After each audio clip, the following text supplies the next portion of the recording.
Bank सिर्फ किसी steel या एल्यूमिनियम से बने एटीएम का नाम नहीं है, और बैंक ना ही एक काउंटर से दूसरे काउंटर पर दौड़ रहे बैंक ग्राहकों की उस दौड़ का नाम है। बैंक नाम है विश्वास का, बैंक नाम है अधिकार का, न्याय का, समानता का।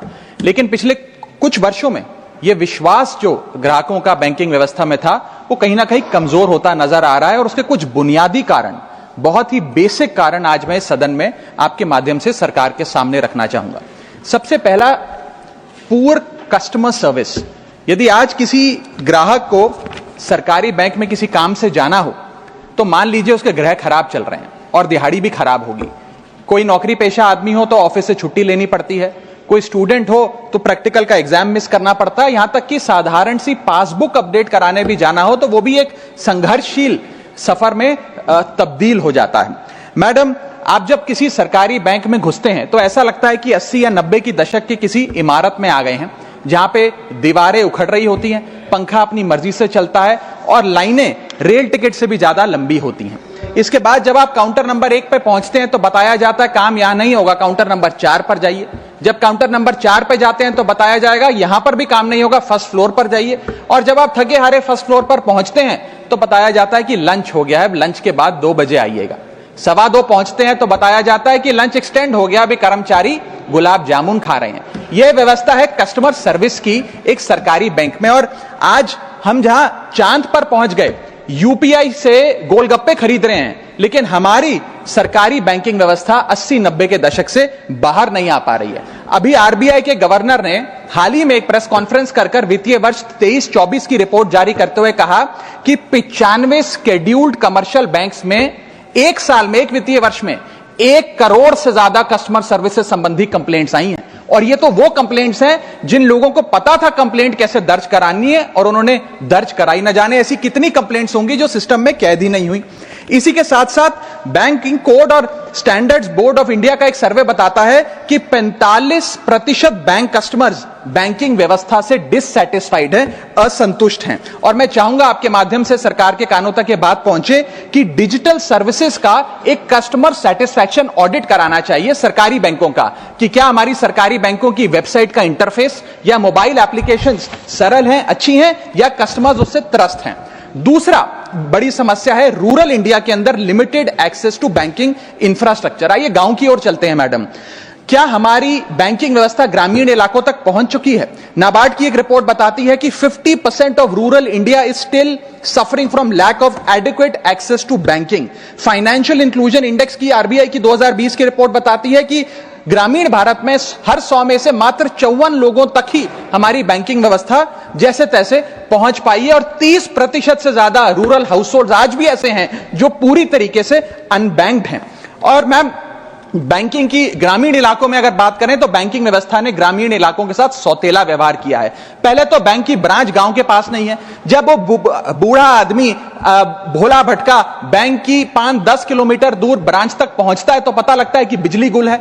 बिजली आ जाती है तो पता लगता है सर्वर डाउन हो गया है। सर्वर भी चल जाता है तो पता लगता है आधार सीडिंग में दिक्कत है, फिंगरप्रिंट मिसमैच हो रहा है, या बैंक अकाउंट की मैपिंग ही नहीं हो पा रही है। डॉक्यूमेंटेशन से लेकर कॉम्प्लिकेटेड फॉर्म से लेकर लैंग्वेज के चैलेंजेस तक ग्रामीण इलाकों में लोगों को झेलने पड़ते हैं। और सबसे ज्यादा बैंकिंग फ्रॉड भी गांव के भोले भाले आदमी के साथ होता है। इसी के चलते हमारे गांव का आदमी प्राइवेट निजी साहूकार के पास जाकर लोन लेना बेहतर समझता है, ना कि किसी बैंक के पास जाकर। और जब वे साहूकार के पास जाता है तो ना वहां पेपर वर्क होता है, एक इजियर एक्सेस होता है, फियर ऑफ बैंक और इलिटरेसी नहीं होता। बहुत बार तो मॉर्गेज पे भी कुछ नहीं रखना पड़ता, इसलिए वो साहूकार से ब्याज पे पैसा उठाता है, लेकिन साहूकार उसे मनमानी दाम पर वो ब्याज पर पैसा देता है। 60 से 80% सालाना का इंटरेस्ट रेट चार्ज करता है, जिंदगी भर के लिए उसकी गुलामी लिखवा लेता है, और वो बेचारा गांव का भोला वाला आदमी डेट ट्रैप में फंस के रह जाता है। मेरी तीसरी बड़ी समस्या जो मैं आज आपके सामने रखना चाहूंगा वो है साइबर फ्रॉड और digital frauds in the banking sector. Cyber frauds वर्ष 2023 में 75,800 घटनाएं सामने आई जो कि कंप्लेंट्स दर्ज हुई। वर्ष 2024 आते आते 75,000 से बढ़कर यह आंकड़ा 2,92,000 हो गया, यानी कि 285% के बैंकिंग फ्रॉड्स की घटनाओं में इजाफा देखा गया। और 2100 करोड़ रुपए लोगों के इस बैंकिंग फ्रॉड के चलते जीरो हो गए, शून्य हो गए, उनका नुकसान हो गया। और सबसे ज्यादा कंप्लेंट्स इसमें यूपीआई रिलेटेड बैंकिंग फ्रॉड्स की आई हैं। मैडम, मैं आपको बताना चाहूंगा कि मनी थेफ्ट के साथ साथ उतना ही जरूरी है डेटा थेफ्ट। जब आप बैंक को पूरे विश्वास के साथ अपना डेटा देते हैं, अपना पैन देते हैं, अपना नाम, एड्रेस, डेट ऑफ बर्थ, तमाम चीजें देती हैं, क्या बैंक आपके डेटा को सुरक्षित रख पाता है? क्या बैंक वो जाने अनजाने में या डेटा चोरी के माध्यम से वो सारा हमारा डेटा मार्केटिंग कंपनियों के पास, क्रेडिट कार्ड कंपनियों के पास, लोन देने वाले, फ्लैट बेचने वाले लोगों तक नहीं पहुंचता? एक रिपोर्ट के मुताबिक 2019 में एसबीआई के 3 million customer account data leak हो गया और तमाम बैंकिंग हिस्ट्री लीक हो गई। 2021 में मोबीविक का 8.2 टीबी का केवाईसी डेटा ही लीक हो गया। 2021 में एक पेमेंट गेटवे जस्टपे का 100 मिलियन क्रेडिट कार्ड की पेमेंट डिटेल्स और रिकॉर्ड्स लीक हो गई। अब ये लीक है कि जाने अनजाने में डेटा शेयरिंग है, ये फैसला मैं आप तक छोड़ता हूं, लेकिन आपको इस डेटा लीक का भुगतान करना पड़ता है, आपको उसको भुगतना पड़ता है। और उसका सबसे छोटा सा उदाहरण है कि आए दिन आपको आपके बीवी, आपके माता पिता, आपके घर वाले फोन करके आपका हाल पूछे ना पूछे, मार्केटिंग कॉल्स वाले आपको रोज फोन करके कहेंगे कि आपका क्रेडिट कार्ड अप्रूव हो गया, आपका लोन अप्रूव हो गया, हमसे फ्लैट ले लीजिए, हमसे फलानी चीज ले लीजिए। इनके पास ये हमारा डेटा आता कहां से, एक बड़ा सवाल है। चौथी समस्या, हिडन चार्जेस और फीस। मैं चाहूंगा आपके माध्यम से ये नाना प्रकार के चार्जेस जो आज मैं सदन में लाया हूं, ये माननीय वित्त मंत्री जी तक पहुंचे, ताकि देश के आम आदमी की जो जेब बैंकिंग सिस्टम काट रहा है, ये उसे पता लगे, ग्राहक को भी और माननीय वित्त मंत्री जी को भी।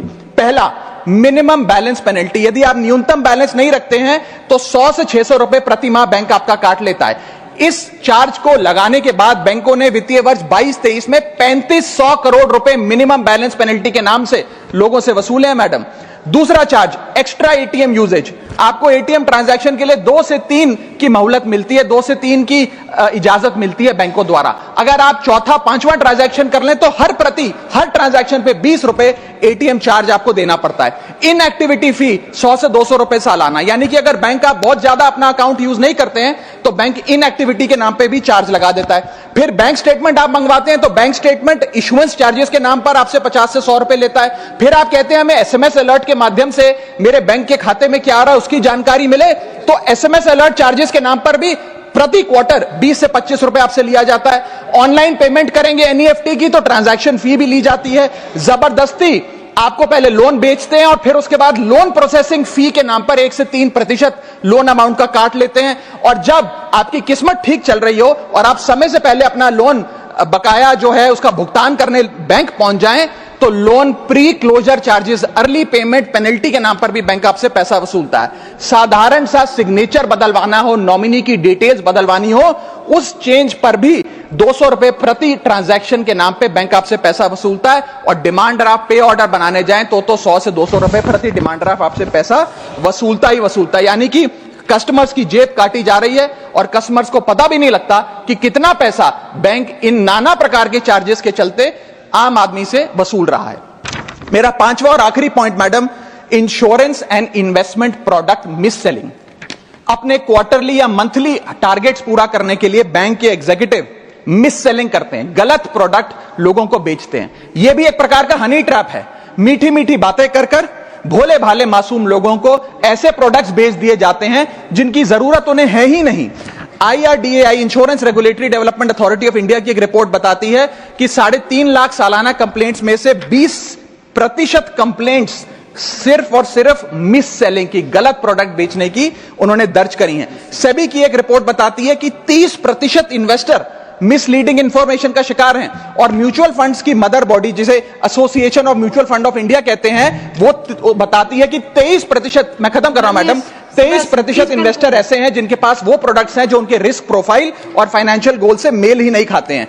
तो मैडम, मैं इन सारे जो समस्याएं बताई हैं उसके माध्यम से समाप्त कर रहा हूं। बस इतना ही कहना चाहूंगा कि ये बड़ी बुनियादी समस्याएं हैं जो आज इस देश का एक आम अकाउंट धारक, एक आम आदमी सफर कर रहा है। मैं चाहूंगा माननीय वित्त मंत्री जी इन बुनियादी सुविधाओं का, इन बुनियादी समस्याओं का समाधान दे। बहुत बहुत शुक्रिया।